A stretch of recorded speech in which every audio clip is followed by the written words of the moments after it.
As a young girl growing up in the bustling streets of West Africa's biggest and oldest city, I never thought that life would take me down the path on which I now find myself.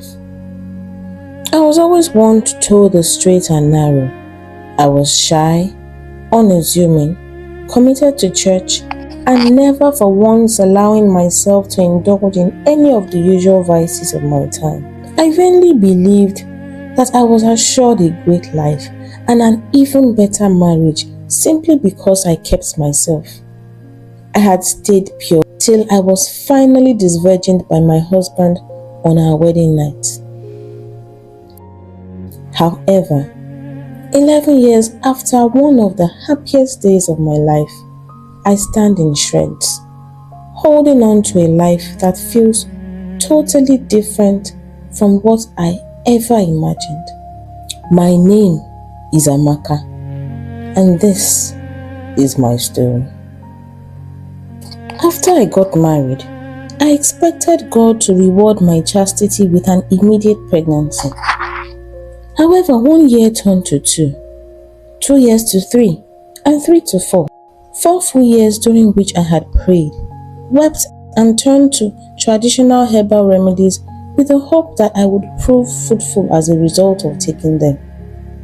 Through these years, fear had grown deep in my heart, and I now watched my once doting husband with fearful and suspicious eyes.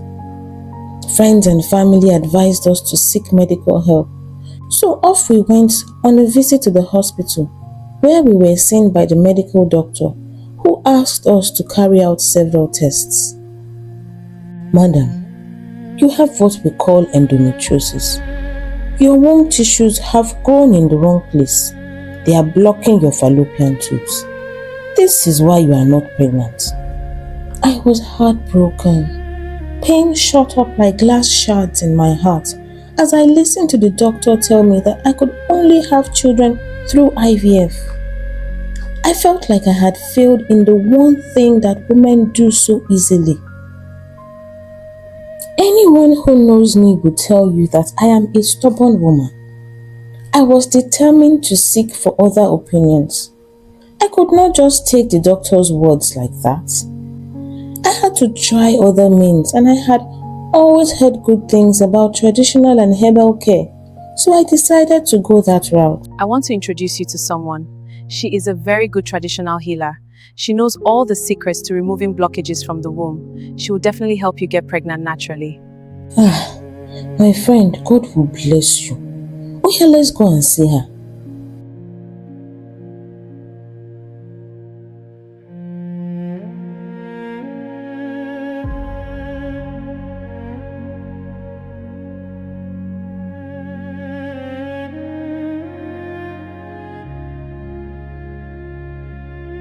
The sessions were grueling. Her knobby hands digging relentlessly into the soft flesh of my lower abdomen while I sobbed from the pain. My husband came with me for the first session. He sat beside me, helplessly patting my head as I screamed in pain. However, he was quick to let me know that he would never again sit and watch me be tortured, even though it was my wish. He told me that his heart could not take seeing me in so much pain, so I went alone for the next 10 sessions. I nearly died. Despite all this, follow-up scans and tests still showed that the blockages were fully intact. They hadn't moved an inch despite the absolute beating that my body was taking. Mama, I am not seeing any changes. My tubes are still blocked. Yes, my child, it is time for the final treatment. Take this, insert it in your vagina, and wait. She smiled as I received the herbs gratefully from her. I immediately rushed home to use the herbs exactly as had been recommended by the aged healer. My people, I truly died and rose back again. I bled so heavily that I was unable to walk or sit. The ancient healer had told me to expect some bleeding. She had explained that the blood was the dissolved blockages finally leaving my body. I badly wanted to believe her, but my body was giving out. I could barely muster up enough strength to speak as I lay on the blood-soaked mattress. I did not know when I was rushed to the hospital. My husband swears that I passed out, but to me, it felt like a long, hazy dream.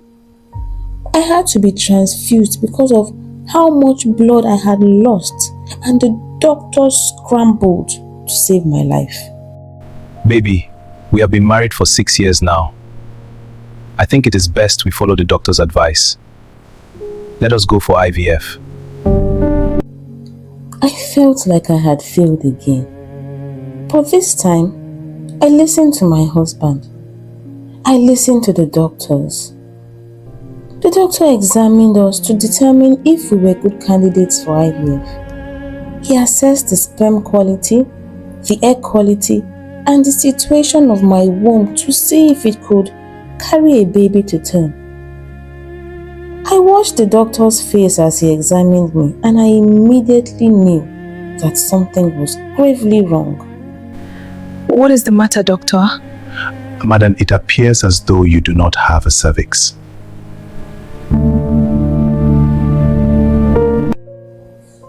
You see, the doctors could not find a cervix in my body.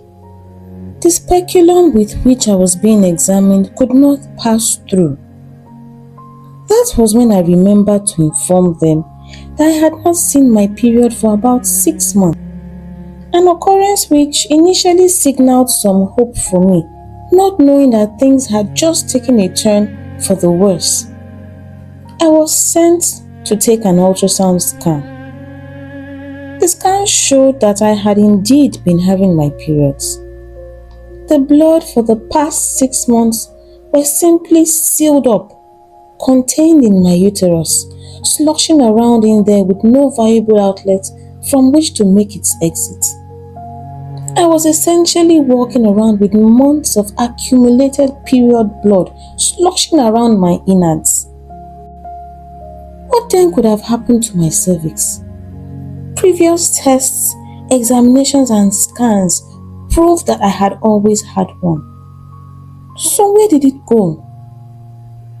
Doctor, look what happened to my cervix. I know I have one all these years. Please help me. What could have happened? Mrs. Amaka, the herbs you inserted into your vagina has destroyed your cervix, and there is nothing we can do to reopen it. Yeah, I have killed myself. I have destroyed my own life with my own hands. The doorway to my womb, the pathway for sperm, and the route through which anything baby related should go was destroyed. It was official. I had jumped from the frying pan right into the dancing flames because I couldn't menstruate. I couldn't receive sperm. How could I ever hope to get pregnant? The option for IVF was now totally off the table. My broken heart shattered into pieces and my world seemed to cave in to my destroyed cervix. I could see no foreseeable remedy or option. Still, I stubbornly refused to give up hope. I and my husband sought second, third, and fourth opinions across the world. However, everyone said the same thing. The cervix has been destroyed and there was nothing that could be done to save it. We even approached plastic surgeons to discuss the possibility of rebuilding the cervix. We were strongly advised against taking such a step, as such a procedure could ultimately lead to my demise. At a loss, I and my husband were forced to move on. We filled our lives with work,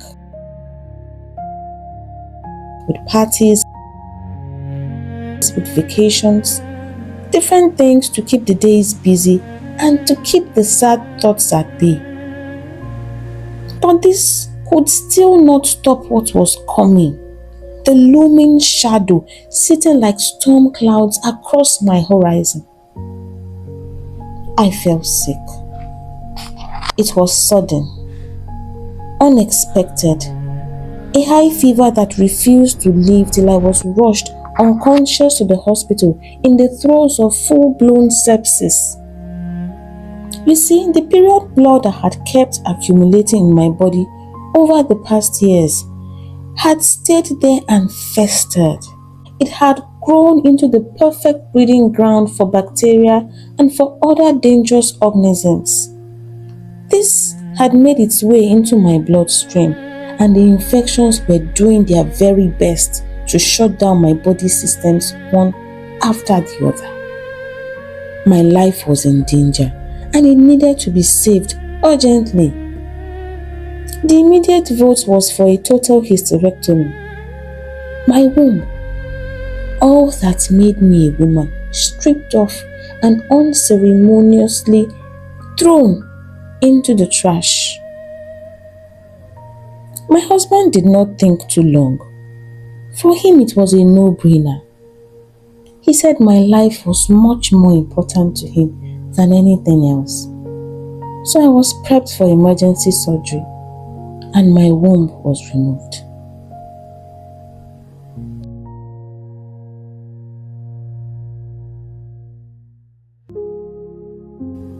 It has been some years since then, and every day I am plagued by thoughts of pain and regret.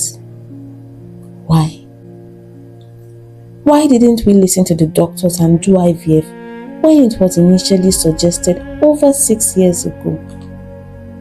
Why did I put my life in the hands of a quack doctor for some bogus healing?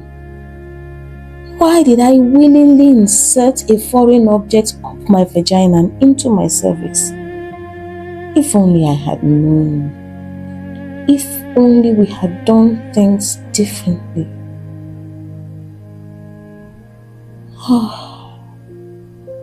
Now, we are slowly pursuing our last remaining option, surrogacy. This time, all the steps being taken are closely monitored by our doctors and our lawyers. I have learned hard lessons in a very hard way.